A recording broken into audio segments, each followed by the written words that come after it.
हरे कृष्ण। अक्सर हमारे मन में विचार आता है कि दूसरों की हमें किसी प्रकार से मदद करनी चाहिए। किसी को हम कष्ट में देखते हैं, दुख में देखते हैं, तो हमारे अंदर ये इच्छा आती है कि मैं किसी तरह उसको हेल्प कर सकूं। और ये बहुत अच्छी बात है कि हमारे अंदर ऐसा विचार आता है, पर क्या ये अच्छा विचार अपने आप में सफिशिएंट है? आइए हम एग्जाम्पल से कुछ समझने का प्रयास करते हैं। तो पहले एग्जाम्पल में हम अपने आप की ही बात करते हैं। तो जनरली हम लोगों ने देखा है कि जब हम लोग डॉक्टर्स के पास जाते हैं और डॉक्टर हमें प्रिस्क्रिप्शन देते हैं मेडिसिन का, है ना, कि आप ये दवाई ले लीजिए, ये खाइए, है ना, तो हम लोग देखते हैं कई लोग जो प्रिस्क्रिप्शन में जो मेडिसिन मेंशन होती है वो खरीदते भी नहीं है ना। और कई लोग तो अगर खरीद भी लेते हैं तो उसके बाद भी उसको सही तरीके से लेना या सही टाइम पे लेना, और कई बार लेना भी भूल जाते हैं। और कई लोग तो आगे चल के मेडिसिन लेना भी बंद कर देते हैं। तो आप देखते दूसरी तरफ, अगर हमारा कोई दोस्त बीमार है तो हमारे अंदर विचार आता है कि यार ये बीमार है, मुझे इसकी मदद करनी चाहिए, सहायता करनी चाहिए, है ना। पर जब 3-4 चीज़ें एक साथ हमारे शेड्यूल में आ जाती है ना, और हमारे पास इतना सारा वर्कलोड आ जाता है, हमें मैनेज नहीं हो रहा होता, तो तब हमें जो हमारा फ्रेंड की मदद करना बहुत एक सर पे एक टाइप का बोझा लगने लगती है, एक बर्डन लगता है हमें। तो अगर कंपैशन की बात करें तो हमारा इंटेंशन जो था अपने दोस्त को मदद करने का वो बहुत जेन्युइन था, है ना। हम लोग दोस्त की मदद करना चाहते थे, पर इंटरनली ऐसी चीज़ें हैं जो हमें रोक देती है, जो हमें अपने दोस्त की मदद को इतने डिफिकल्ट टाइम्स में भी, अपने बिजी शेड्यूल में भी एक उसको बोझा की तरह देख रही है ना, बर्डन की तरह देख रही है। और दोस्त की बात तो अलग है, हम अपने आप की मदद भी ढंग से नहीं कर पाते। तो अब बात करते हैं कि सेल्फ कंपैशन जो है वो किस प्रकार से लिंक करता है हमारे कंपैशन दूसरे लोगों के प्रति, है ना। ये कैसे इंटरकनेक्टेड है, क्या इसमें कनेक्शन है ना? तो इसको समझने के लिए हम एक एग्जांपल लेते हैं। एग्जांपल है कि जैसे एक फायर फाइटर होता है ना, तो फायर फाइटर अपने फायर प्रोटेक्शन पूरा गेयर पहनते हैं, है ना वो। तो अगर उनको कोई बोले कि अरे आप इतना टाइम क्यों अपने कपड़े और अपने जो इक्विपमेंट्स हैं उसको मेंटेन करने में लग रहे हो, जब आग लगे आप सीधा पहुंच जाओ वहां पे, है ना, why are you wasting time, है ना, यू कैन सेव लाइफ, है ना। तो इनके हिसाब से हमें बाल्टी लेके, है ना, सीधा आग में कूद जाना चाहिए पानी बुझाने के लिए, है ना। बट अगर हम प्रॉपर प्रोटेक्शन नहीं लेंगे, प्रॉपर हम गेयर नहीं पहनेंगे, प्रॉपर हमारे पास वेसल्स नहीं रहेंगे आग को बुझाने के लिए, तो आपको क्या लगता है फायर फाइटर किसी तरह कुछ आग बुझा पाएगा और क्या आउटकम रहेगा? एक और एग्जांपल लेते हैं, जैसे सोल्जर्स होते हैं। सोल्जर जो है हमारे बॉर्डर्स पे है, प्रोटेक्शन कर रहे हैं हम हमारे कंट्री का, और उसके लिए अगर कोई बोले कि आप सीधा, आज आपके पास AK-47 है राइफल, आप सीधा जाओ बॉर्डर पे जाओ प्रोटेक्शन करने, आप सीधा वहां पे डिप्लॉय किए जाते हो।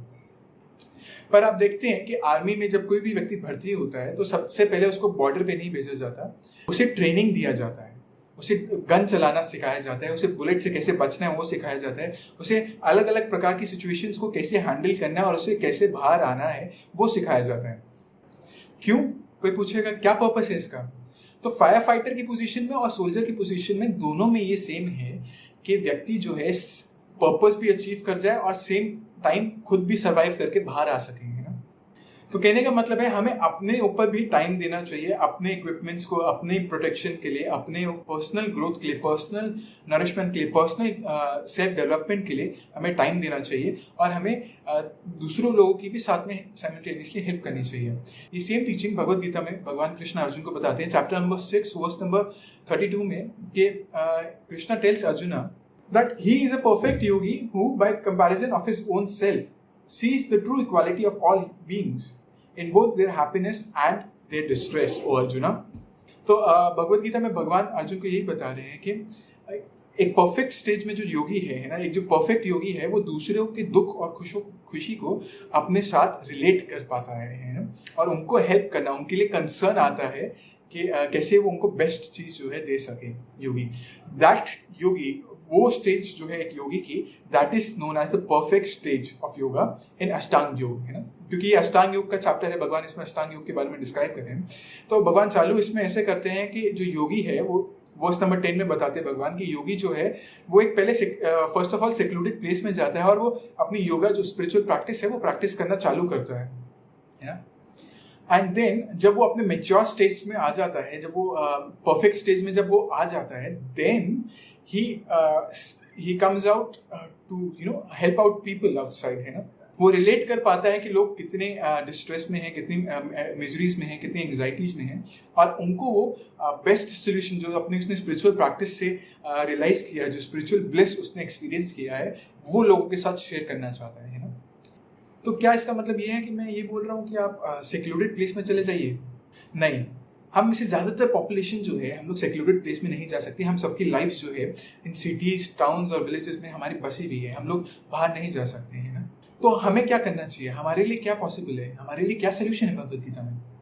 तो भगवद गीता में आगे फर्दर भगवद गीता जिस चीज़ को एंडोर्स करती है, भगवद गीता कहती है आप जिस पोजीशन में हो, आप जहाँ पे हो इस समय, आप वहाँ पे भगवद गीता के प्रिंसिपल्स को आप प्रैक्टिस करो, है ना। And from there only you begin to help out, reach out to people who are in distress or in problems and help them in growing and realize that spiritual bliss. तो उसको भगवद गीता के conclusion में that is known as भक्ति yoga process, है ना। और दूसरों के दुख को रियलाइज करना, उनके साथ रिलेट करना, उसके लिए हमें सेक्लूडेड प्लेस में जाने की आवश्यकता नहीं है। हम लोग अभी अपने प्रेजेंट आई से हम देख सकते हैं कि लोग परेशानी में हैं, दिक्कत में हैं, है ना।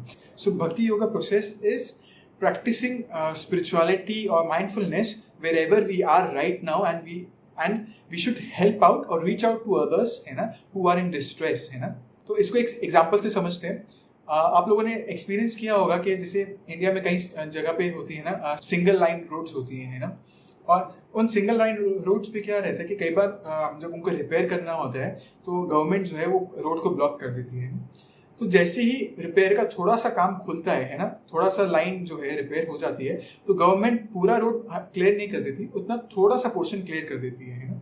तो उससे क्या होता है कि छोटी मोटी कार्स हैं या जो बाइक्स हैं, है ना, वो निकल जाती है उस रास्ते से। बड़े बड़े ट्रक ना निकल पाए, बट छोटी छोटी जो गाड़ियां हैं वो चल सकती हैं, है ना। तो इसका कहने का मतलब है हमें भी वेट नहीं करना चाहिए कि जब मैं फुल्ली मतलब इक्विप हो जाऊंगा, जब मैं पूरी तरह से रियलाइज कर लूंगा, जब मैं फुल्ली एक्सपीरियंस कर लूंगा, तब मैं दूसरों की हेल्प करूंगा, है ना। तो भगवद गीता 18.68 और 6.9 में भी भगवान बता रहे हैं कि आपको जितना पता है, आप जितना प्रैक्टिस कर पा रहे हो, उतना you begin to help out people, उतना you begin to reach out people, है ना। जैसे छोटी छोटी बाइक्स और छोटी छोटी गाड़ियां निकल जा रही है, तो ठीक उसी प्रकार से अगर आप जितना ये माइंडफुलनेस और स्पिरिचुअलिटी प्रैक्टिस करते हैं, जितना स्टेप्स आप प्रैक्टिस कर पा रहे हैं, उतनी सी आप जितनी प्रॉब्लम सॉल्व कर पा रहे हैं लोगों की, यू हेल्प देम आउट, है ना, and help them overcome this distress. और बाकी टाइम आप वो जो बचा कुचा जो रोड है उसको डेवलप करने में यू इन्वेस्ट दैट टाइम, है ना। आप सेल्फ के ऊपर इन्वेस्ट करो टाइम, है ना, सेल्फ को ग्रो करने में, सेल्फ के लिए। That is known as compassion. आप इससे अपने आप को डेवलप कर पाओगे, मतलब आप बीइंग द रोड, आप एक बेटर पोजीशन में आ पाओगे। एंड जैसे ही वो और रोड डेवलप होती है तो और क्लियरेंस खुलता जाता है और ज़्यादा problems you can solve easily. So Hare Krishna, my name is Dipanshu Bajaj. I'm a lifestyle developer, a storyteller and an educator at ISKCON Youth Forum Delhi. I hope आपको ये वीडियो अच्छा लगा होगा. If you like this video, you can like, share and comment. आपको इसके video में क्या अच्छा लगा. And we have one group on Facebook by the name Mind Body Soul Community. You are welcome to join that group for more such discussions on self-development. Hare Krishna.